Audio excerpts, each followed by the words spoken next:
let's go back to the golden days of video games, the mid-90s, and check out what may be considered one of the greatest game series the PlayStation has ever seen.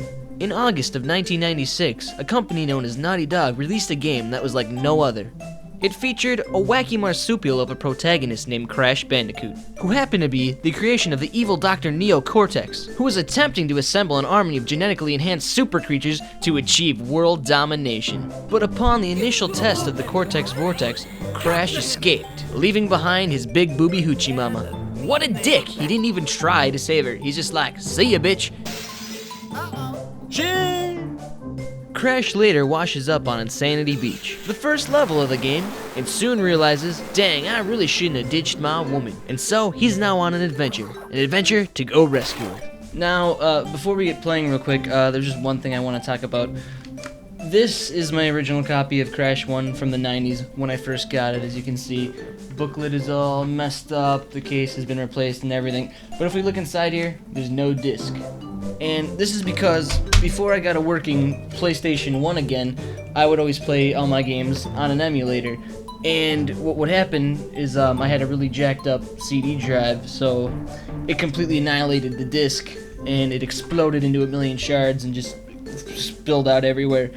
So I had to go out and find another copy of Crash, this one in like pretty much pristine condition, from Pawn America for only like $5. So I was amazed that I was able to find this, and extremely lucky. It even has all the original information, the book is in perfect condition, the disc isn't scratched at all.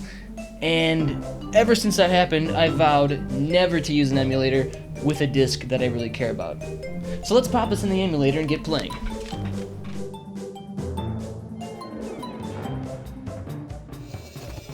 Now, the main objective of each level is simple. Reach the end of the level. But along the way, you'll run into many obstacles that'll piss you off. Like bottomless pits, boulders, rolling stones of death, TNT, and a wide variety of enemies that'll surely kick your ass. Oh yeah, and fire. And water. And little native bitches that smack you around and push you all over the place. Wow, Crash is one vulnerable dude. It doesn't help that everything in the world wants him dead. Good thing he has Aku Aku, the Huda Buddha witch doctor that watches over him and keeps him safe. Legend has it, the spirit of an ancient witch doctor named Aku Aku looks over the islands as a benevolent protector. Sensing Crash's mission to thwart Dr. Cortex's plans, Aku Aku has scattered masks throughout the islands to help Crash succeed. With luck, the old witch doctor's faith in the Bandicoot won't be misplaced. Okay, well if all that shit's true, then why are all these little native bitches trying to kill you? And this fat fuck! You think they'd be into helping you with your Aku Aku seal of approval?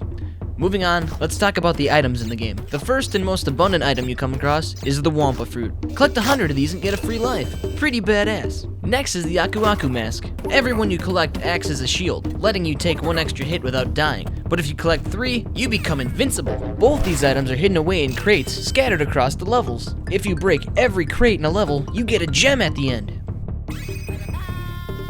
Wow, look at that face.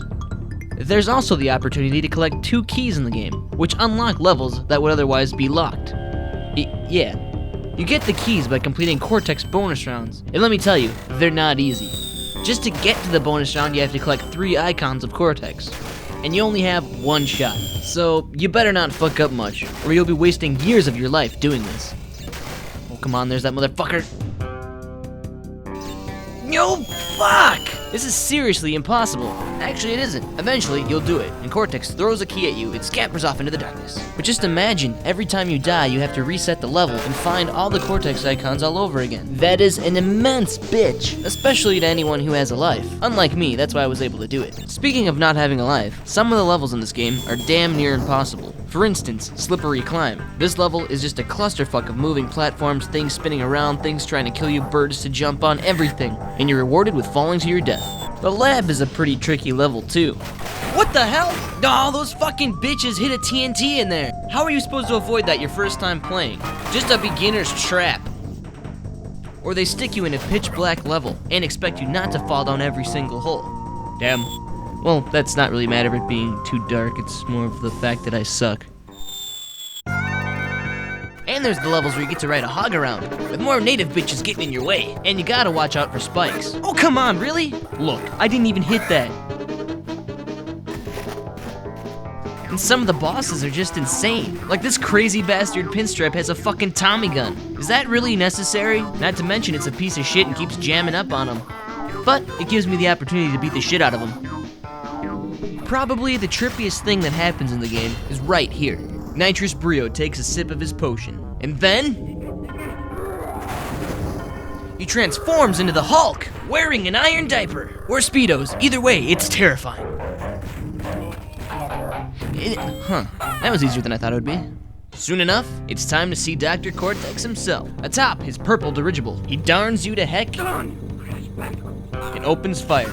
The trick is to wait till he shoots a green plasma thingy at you. Then, you spin it back in his face, and then he laughs about it. It progressively takes longer and longer for him to shoot a green plasma thingy at you. And you may also need to build up a couple. But when you finally get him, he's going down. Literally.